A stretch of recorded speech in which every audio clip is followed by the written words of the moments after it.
Gabe from Chicago. Michael, yesterday you mentioned that you don't know that there's any anti-Semitism on the left. Just wanted to help you out here. So no, I mean, I don't want to. You just kind of create a little bit of a mess here. So let me just clean that up. No, I said in America, I don't see much anti-Semitism on the left. I think in the UK, I think it is a pretty real thing, at least different than it is in the United States. And I guess I'll read your message, but I see you're going into things like microaggressions, and I guess I don't discount that those like that isn't real. But usually when I'm using that terminology in a political context, I'm talking about like either overt anti-Semitism or racism, or like in the sense that in the UK, there might be politicians who are mainstream and elected to parliament who might share a stage with or have a patronage network with somebody that denies the Holocaust, right? Like that's anti-Semitism, okay?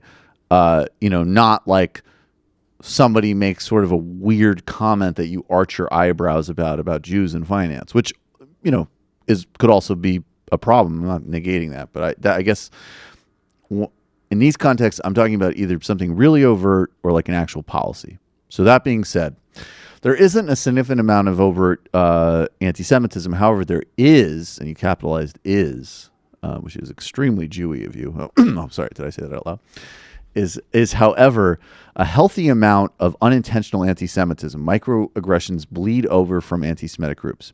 And then you put, I don't see how this, okay. One, unintentional anti-Semitism comes in the form of people not properly drawing a distinction between the Israeli government and Jewish people as a whole.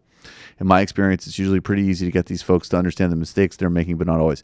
So I have to say, in my personal experience, and this is all just personal sampling, I actually, in the United States, and it's also warranted, a lot of the people that I'm around that are sort of most invested in critiquing Israel are Jews. So, it's a very natural distinction to make. So, but yes, people that don't draw serious daylight there are not only probably engaging in unintentional anti-Semitism, or unfortunately potentially intentional, they're also propping up right-wing reactionary arguments that, of course, wants to paint all criticisms of Israel as anti-Semitic. So, yeah, to the extent you see it, that's a real problem. I haven't observed much of it, but that's totally legitimate.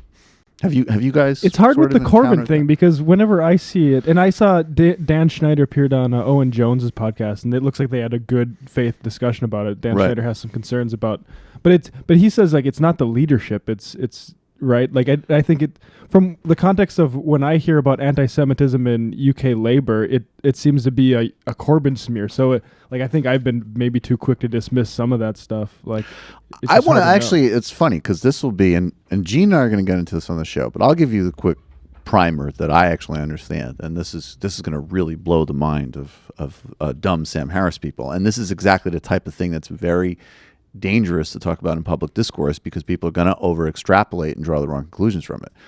In the Labour Party, and again, this is actually another difference in the United States. Like, by the Muslim community in the United States is like total. In fact, it predominantly is pretty affluent. It's a totally different political configuration, and of course, you always have to stipulate the vast majority of British Muslims are moderate and open. It's all the things that unfortunately you always have to state because of people who are so committed to an anti-Muslim agenda. There are a couple of constituencies in the UK that have some people from the Muslim community who are basically like vote getters, vote deliverers in communities in the same way that, in the traditional systems here, like an Irish part of the district or whatever. There's some of that in the UK, and it's connected to the Labour Party. And some of those guys are anti-Jewish in their sentiments. And that's a problem. It's not a huge problem. It's not something that should be used to smear the leadership, and certainly not used to smear Muslims of the UK, but it's real. Now, it is particularly disingenuous that, like, as an example, Tony Blair's all over it because the same problem existed under his leadership. That's a structural problem in certain constituencies and certain power brokers, more importantly, power brokers in their constituencies, and how they relate to the Labour Party. I would actually also argue that more broadly, my read of the UK is that, and certainly if you go into the Tory party, my God, and I guess, it's changing here with Trump, but like, I think that there's more broadly a much higher degree of tolerance for any type of racism, anti-Semitism, just sort of writ large there.